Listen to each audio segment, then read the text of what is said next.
Bismillahirrahmanirrahim. Assalamualaikum warahmatullahi wabarakatuh. Alhamdulillah wa syukurillah wa la khawla wa la quwata illa billah. Wassalatu wassalamu ala rasulillah wa ala alihi wa sahbihi wa mawala. Amma ba'du. Segala puji bagi Allah subhanahu wa ta'ala, Tuhan semesta alam. Salawat dan salam senantiasa tercurahkan kepada Nabi besar Muhammad sallallahu alaihi wasallam beserta keluarga dan para sahabat beliau semuanya. Sungguhnya Allah Ta'ala telah menghendaki Islam sebagai risalah penutup yang abadi bagi setiap manusia, meski warna kulit dan jenis serta zaman mereka berbeda-beda. Dia menjadikan padanya berbagai karakteristik yang unik lagi menakjubkan,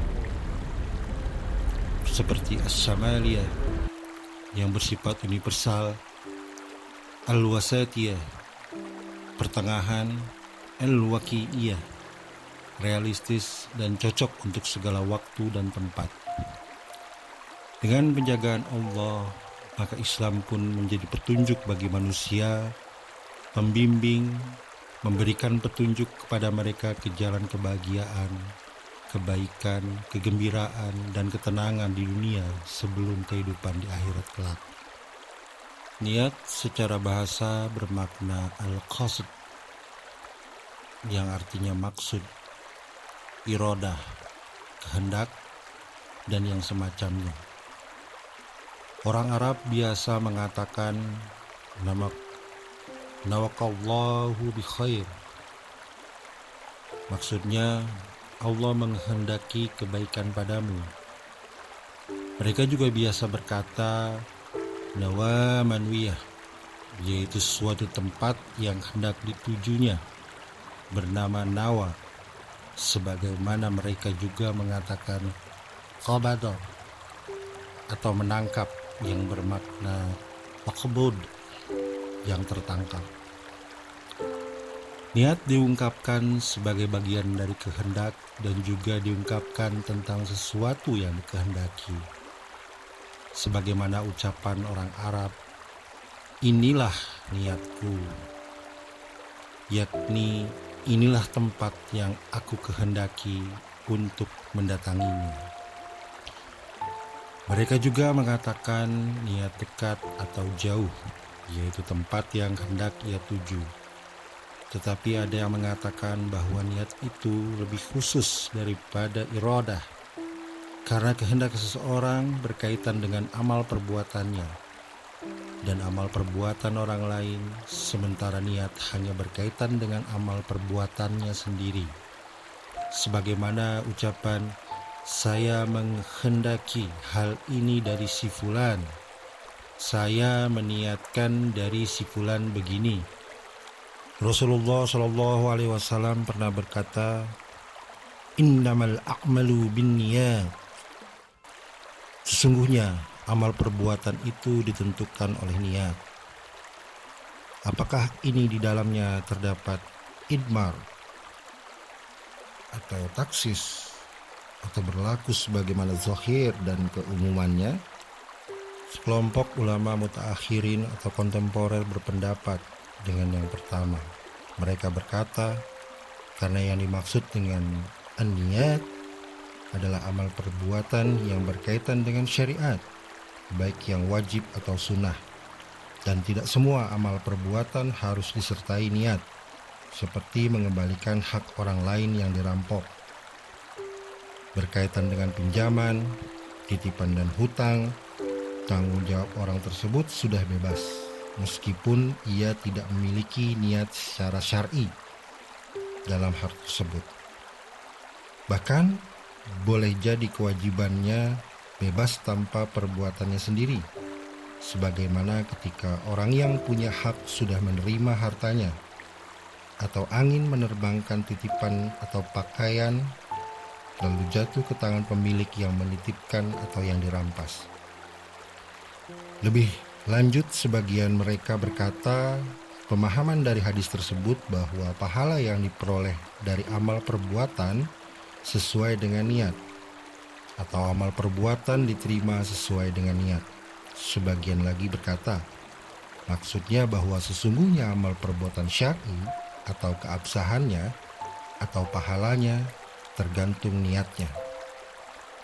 Jumhur ulama berkata hadis tersebut dipahami zahir dan keumumannya karena niat yang dimaksudkan dalam hal tersebut tidak hanya amal perbuatan yang baik semata, tetapi yang dimaksudkan adalah niat yang terpuji dan yang tercela, perbuatan terpuji dan perbuatan tercela.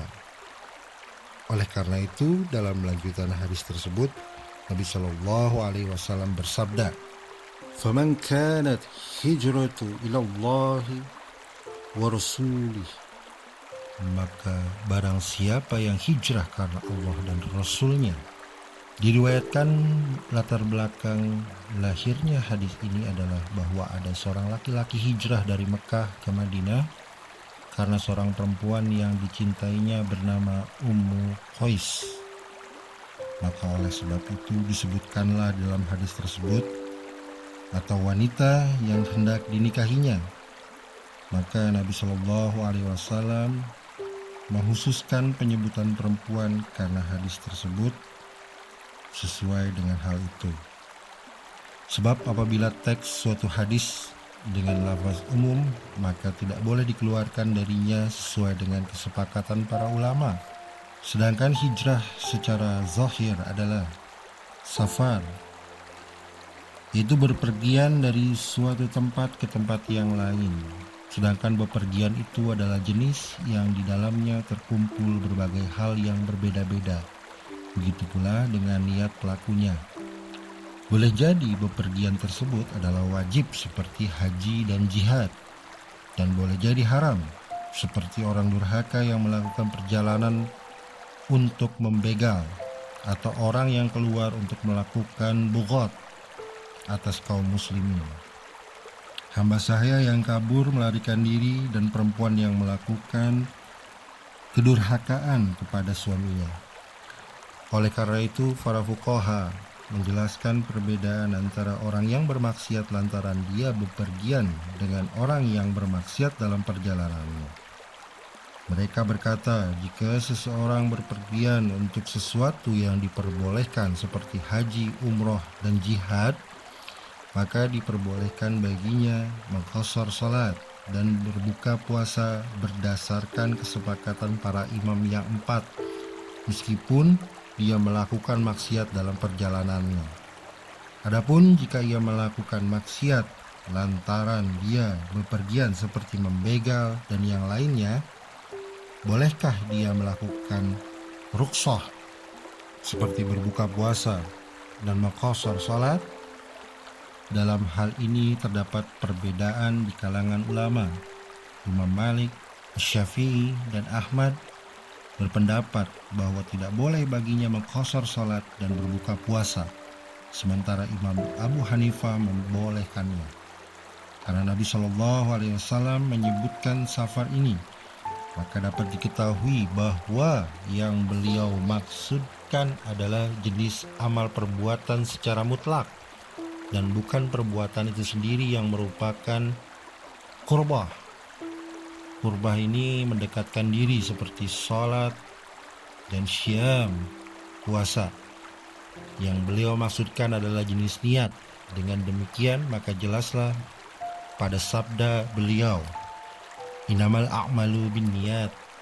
Sesungguhnya amal perbuatan itu tergantung niat, adalah termasuk yang Allah berikan kepada beliau secara khusus berupa jawamil kalim, ucapan yang singkat tetapi syarat dengan makna.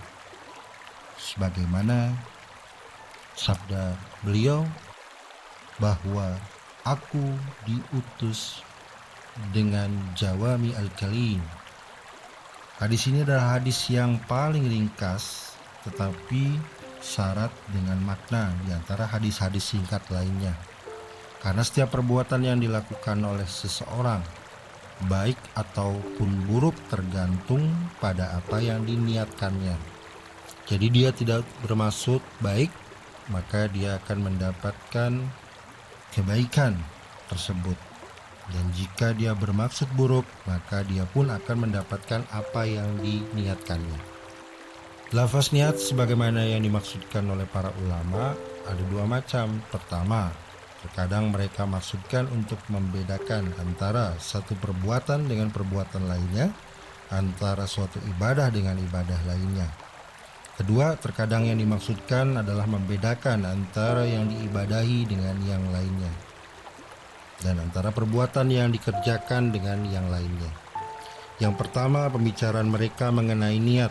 Apakah niat merupakan syarat dalam taharah, dan apakah disyaratkan menentukan dan melakukannya sejak malam hari ketika puasa? Dan jika dia berniat untuk bersuci untuk hal sunnah, apakah sah baginya melaksanakan yang wajib? Atau dalam sholat harus ditentukan niatnya, dan semacamnya. Yang kedua, seperti membedakan antara mengikhlaskan amal perbuatan karena Allah dengan riya. Sebagaimana para sahabat pernah bertanya kepada Rasulullah SAW perihal seorang laki-laki yang berperang dengan penuh keberanian agar ia dilihat oleh orang lain. Apakah itu bisa disebut jihad fi sabilillah? Rasulullah menjawab, barang siapa yang berperang untuk meninggikan kalimat Allah, maka itulah yang berperang di jalan Allah. Hadis ini mencakup semua perbuatan.